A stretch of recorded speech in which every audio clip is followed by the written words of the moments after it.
Haleluya. Saudara yang kekasih dalam nama Yesus, pada malam Natal ini biarlah kita tidak hanya memperingati, tetapi pada malam Natal ini kita mengalami berkat Natal. Biarlah tidak seorang pun yang pulang tanpa berkat Natal pada malam ini. Dengarkanlah berita Natal ini. Yesus mengasihi saudara. Sepanjang saudara membuka hati saudara kepada Tuhan Yesus, maka jamahan Tuhan bisa menjamah saudara dimanapun saudara berada. Apakah saudara berada di depan, di belakang, ataupun di luar sana karena tidak muat tempat ini, Tuhan tidak akan melalui saudara sepanjang saudara membuka hati kepada firman Tuhan ini. Dan saya percaya penuh mujizat masih berlangsung. Tuhan kita adalah Tuhan yang memberikan tanda-tanda dan mujizat-mujizat. Sama sebagaimana saudara lihat dalam fragmen tadi, semua yang datang kepada Tuhan Yesus tidak pernah ditolak oleh Tuhan Yesus. Yang sakit disembuhkan Tuhan, yang kerasukan dibebaskan Tuhan, yang lemah dikuatkan Tuhan. Tiap-tiap orang yang berjumpa dengan Tuhan Yesus, hidupnya tidak mungkin sama lagi. Perubahan ajaib terjadi. Dan pada malam ini Yesus yang kita peringati itu adalah Tuhan Yesus yang hidup, adalah Tuhan Yesus yang tidak berubah, adalah Tuhan Yesus yang mendengarkan doa kita dan menjawab doa kita. Amin saudara. Haleluya. Puji Tuhan. Saudara, anak-anak muda yang sangat bersemangat, yang tahu bersorak buat Tuhan. Amin. Haleluya. Haleluya. Saudara menang. Amin. Puji Tuhan. Beri tepuk tangan yang meriah buat Tuhan Yesus. Luar biasa Tuhan Yesus. Saudara yang kasih dalam nama Yesus, Yesus cinta kepada para remaja-remaja, Yesus cinta kepada para muda-mudi. Dan Tuhan Yesus mempunyai rencana yang sangat indah dalam hidup saudara sekalian. Amin.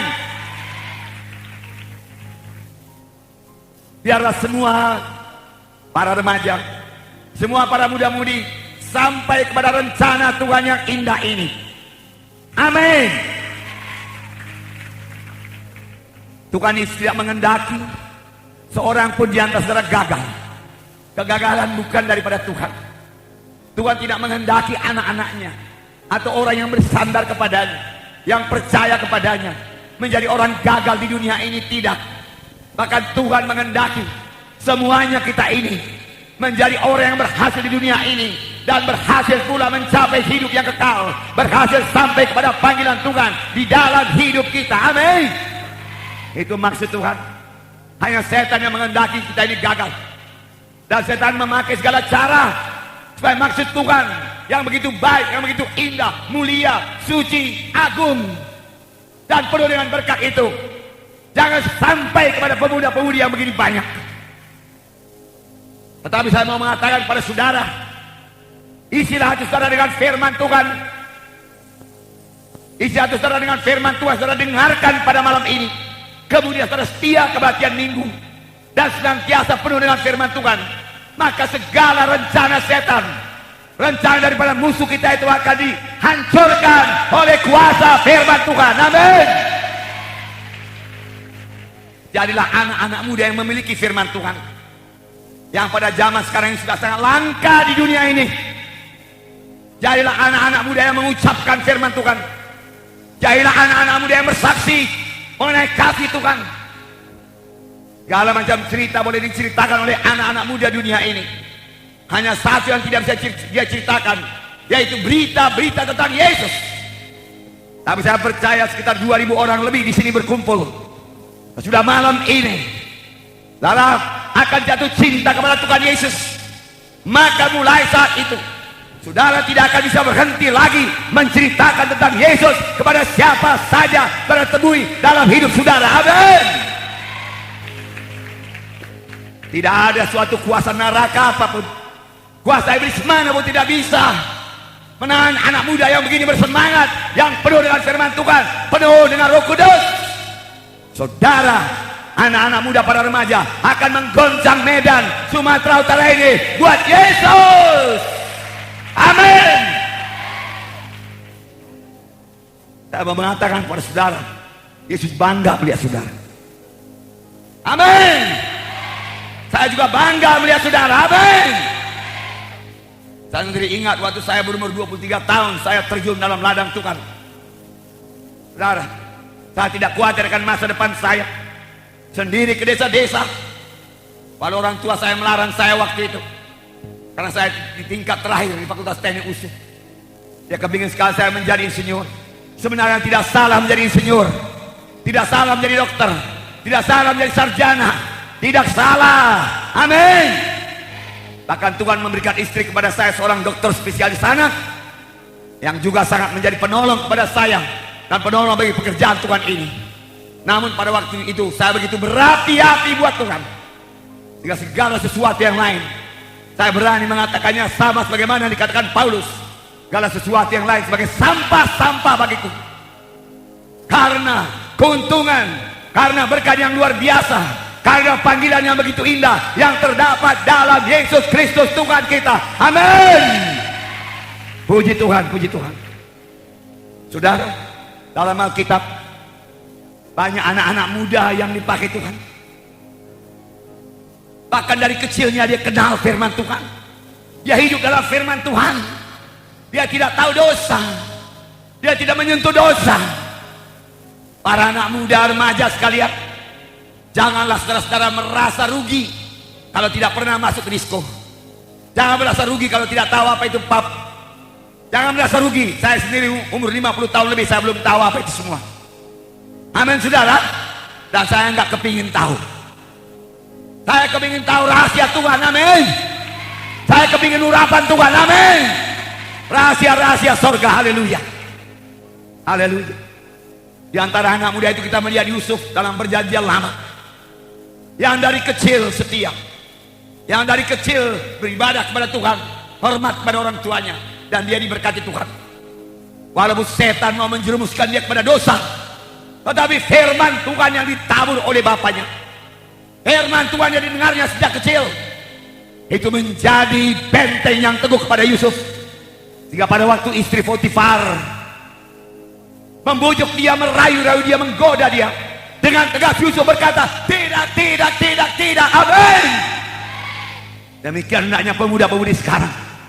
Perlu pemuda-pemudi yang tegas, berkata tidak kepada dosa. No. Amin. Tuhan memberkati saudara. Dan Tuhan mengangkat Yusuf dari tawanan menjadi Perdana Menteri. Orang yang berhasil.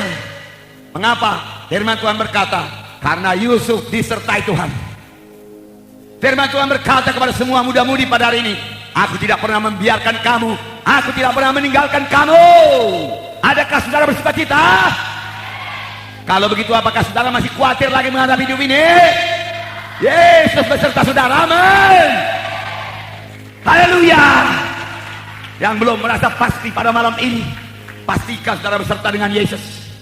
Yesus datang bukan supaya saudara sekedar ke gereja, seperti ada fragmen tadi, ke gereja juga tapi tidak mengenal Yesus, tidak mengerti keselamatan, tidak mengerti lahir baru, tidak tahu kalau mati kemana. Saudara, Yesus mati di kayu salib bukan untuk membangun gereja yang lemah, bukan untuk membangun orang-orang muda yang terikut-ikut kepada dunia ini, tetapi Yesus mati di kayu salib membangun satu bangsa pilihan Tuhan, anak-anak terang Tuhan, anggota tubuh Kristus yang berkuasa, yang mengalahkan dunia ini, mengalahkan setan, mengalahkan dosa. Amin. Haleluya. Untuk itu Yesus mencurahkan darahnya, bukan supaya sekedar bergelar Kristen lalu hidup sama dengan hidup orang dunia ini, berikut-ikut kepada dosa. Orang dunia berbuat dosa, kita berbuat dosa. Orang dunia mabuk, kita ikut-ikutan mabuk. Orang dunia berbuat kenajisan, kita ikut berbuat najis. Percabulan, kecemaran, penyembahan berhala, berikut-ikut. Bukan untuk itu, bukan begitu maksud Tuhan. Terlebih pada akhir zaman ini, Tuhan menyucikan gerejanya. Tuhan mempersiapkan pengantinnya, yaitu gereja yang kudus, yang suci, yang tidak bercacat, yang tidak bercelah, yang berani. Amin. Haleluya. Nah, itu maksud Tuhan pada saudara. Lihat Daniel, Sadrah, Mesah, Abednego ditawan kepada kerajaan kafir. Di kerajaan kafir, saudaraku, banyak perkara-perkara amoral yang dilazimkan di situ. Tetapi apakah kata Daniel? Daniel menetapkan hatinya. Daniel menetapkan hatinya untuk tidak menajiskan dirinya, tidak mau berbuat dosa. Dia mau menyenangkan Tuhan, mempermuliakan Tuhan. Amin. Lalu kepada keempat orang muda itu Allah memberikan tubuh yang sehat, kekuatan, kepintaran, hikmat, kebijaksanaan yang 10 kali lebih cerdas daripada semua pemuda-pemuda lain yang hidup duniawi. Sebenarnya hidup anak-anak terang, hikmat anak-anak Tuhan, hikmat anak-anak terang yang berjalan pada jalan Tuhan jauh lebih tinggi daripada hikmat orang dunia ini. Amin. Haleluya. Setia mengikut Tuhan, jangan mau tertipu. Setan selalu berkata dosa itu enak, dosa itu enak, dosa itu enak. Maksudnya apa? Supaya kita jatuh kepada dosa, supaya hilang persekutuan dengan Tuhan. Dan kalau sudah hilang persekutuan dengan Tuhan, seberapakah kekuatan manusia ini? Dia akan ikat manusia ini, ikat muda-mudi menjadi hamba dosa. Hamba dosa, hidupnya sangat menyedihkan. Saudara, masa depan yang suram. Saudara, gagal, hancur hidup ini dalam setan. Tidak ada setan yang mengasihi manusia. Firman Tuhan berkata, ada setan datang hanya untuk mencuri, membunuh, membinasakan. Itu betul. Malam ini hancurkan pekerjaan setan. Hancurkan setan yang membuat diri saudara angkuh. Hancurkan setan yang membuat diri saudara mementingkan diri sendiri. Mulai biarkan kasih mengalir. Saudara, sebagai anak-anak Tuhan, ciptaan Tuhan, Allah yang penuh kasih, seharusnya memiliki kasih, mengasihi Tuhan, mengasihi sama manusia. Itulah kehendak Tuhan. Tapi setan sudah merusaknya. Tetapi malam ini kembalilah kepada Tuhan, kembalilah kepada Tuhan. Amin.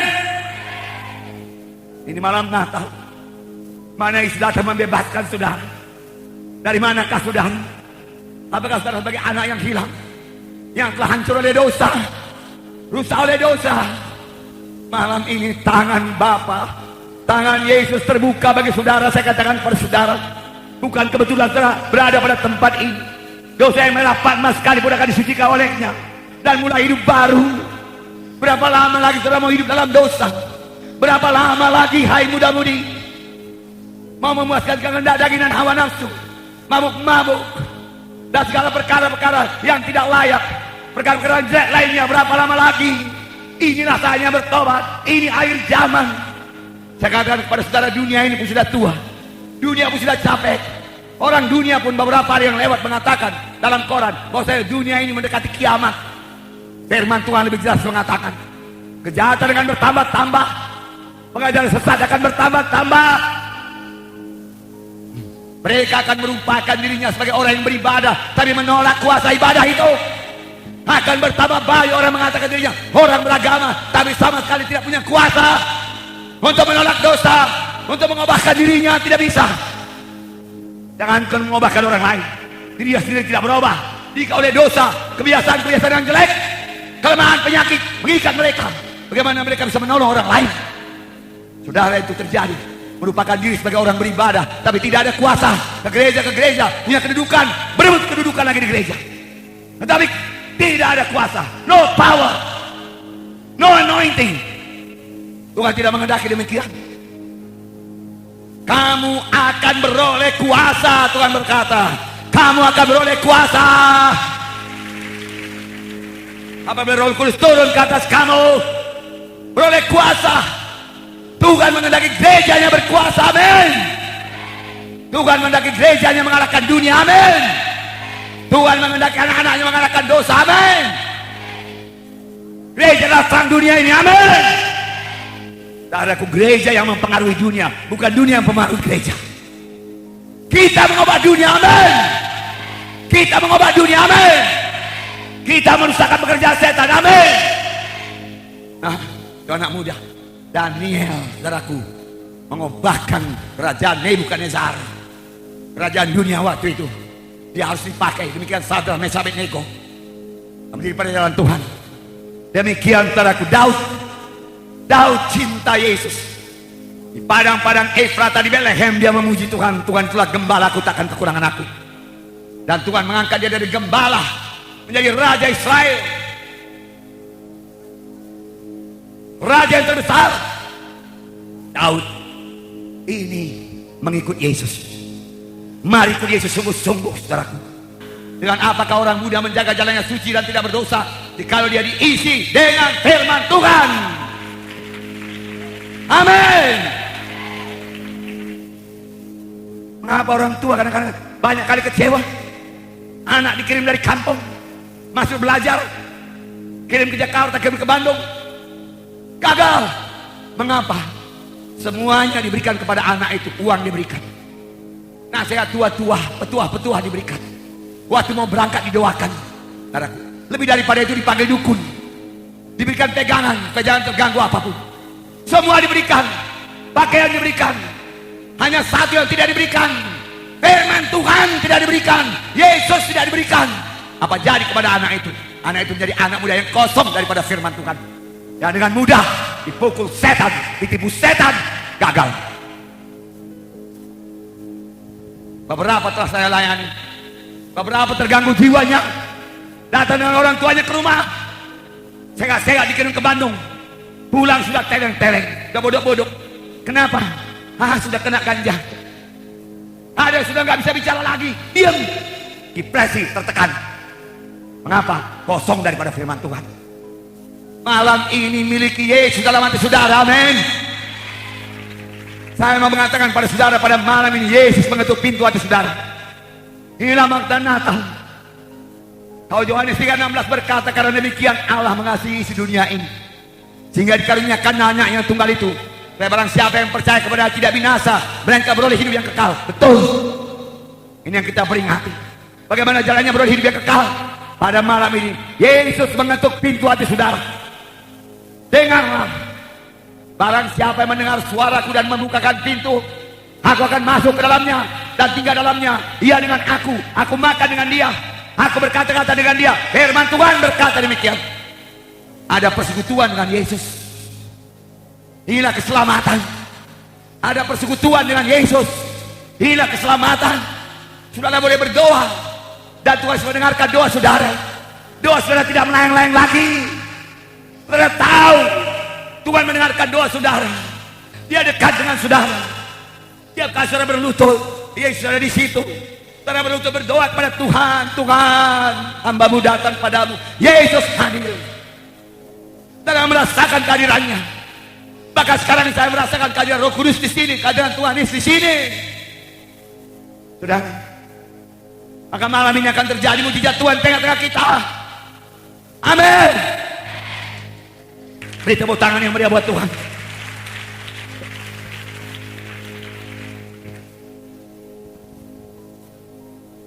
Tahukah saudara bahwa saya Yohanes Pembaptis penuh dengan Roh Kudus dari rahim ibunya? Yohanes Pembaptis penuh dengan kuasa dari rahim ibunya. Dan pada waktu dalam kandungan dia kenal Yesus, yang juga dalam kandungan. Luar biasa. Dan apa yang terjadi waktu Yohanes Pembaptis memulai pelayanannya? Seluruh Yerusalem, Judea, sepanjang sungai Yordan, seluruh orang Samaria datang ke sungai Yordan untuk dibaptis oleh Yohanes Pembaptis. Karena Yohanes Pembaptis orang yang penuh dengan Roh Kudus. Mereka mengaku dosanya. Yohanes Pembaptis tidak punya jas seperti jas saya. Tidak punya pakaian yang mewah mahal. Hanya bulu unta. Makanannya tidak makanan mewah. Makanan yang belalang dan madu hutan. Saudara. Tetapi dia penuh dengan Roh Kudus. Dia tinggal di padang belantara. Dia tetap bersekutu dengan Tuhan. Waktu dia mulai membuka mulutnya, bertobatlah kamu, karena kerajaan sorga sudah datang. Sudah dekat. Ribuan orang datang untuk dibaptiskan, untuk bertobat, tanpa satu mujizat pun, tanpa satu kesembuhan pun. Luar biasa urapan. Roh Kudus yang sama masih aktif sekarang ini, amin. Roh Kudus yang sama menanti hati, menanti penyerahan diri yang sepenuh dari muda-mudi untuk dipakai Tuhan. Saudara mau dipakai apa? Bukan berarti kalau dipakai Tuhan gak boleh jadi businessman. Bukan kalau dipakai Tuhan gak boleh jadi sarjana. Bukan kalau dipakai Tuhan gak boleh jadi pegawai negeri. Silakan. Tuhan akan memberkati saudara sebagai pegawai, bahkan tidak sebagai ekor, sebagai kepala. Sebagai kepala, amin. Firman Tuhan Ulangan 28 berkata, kamu tidak akan menjadi ekor, kamu menjadi kepala. Segala berkat ini akan datang kepadamu kalau kau mematuhi aku. Tuhan berkata, keberkatan kau di kota, keberkatan kau di ladang, keberkatan buah kandunganmu. Oh, tadi Frahmin bicara mengenai jodoh. Tahukah saudara bahwa jodoh dari Tuhan? Amin. Yang perlu bagi saudara bukan mencari jodoh. Yang perlu bagi saudara bukan mencari jodoh. Yang perlu bagi saudara bukan mencari jodoh. Yang perlu bagi saudara, siapkan diri saudara di dalam Tuhan untuk sampai kepada panggilan Tuhan. Jodoh urusan Tuhan. Tuhan berikan yang terbaik. Banyak orang minta jodoh, dia belum siap. Jodoh yang bagaimana dia dapat? Pilihannya sendiri. Tuhan memberikan jodoh yang terbaik bagi saya. Karena saya melaksanakan pekerjaan Tuhan. Karena saya setelah aku mempersiapkan diri saya. Saudara, saya membuangkan semua yang tidak berkenan dalam hidup saya. Hingga saya dipakai Tuhan untuk melayani Tuhan. Kemudian Tuhan memberikan penolong. Tuhan memberikan penolong. Siapkan diri saudara. Cari dahulu kerajaan Allah dan kebenarannya, maka sekaliannya akan ditambahkan padamu. Jangan terbalik. Banyak yang mencari sekaliannya lebih dahulu, kerajaan Allah di belakangnya.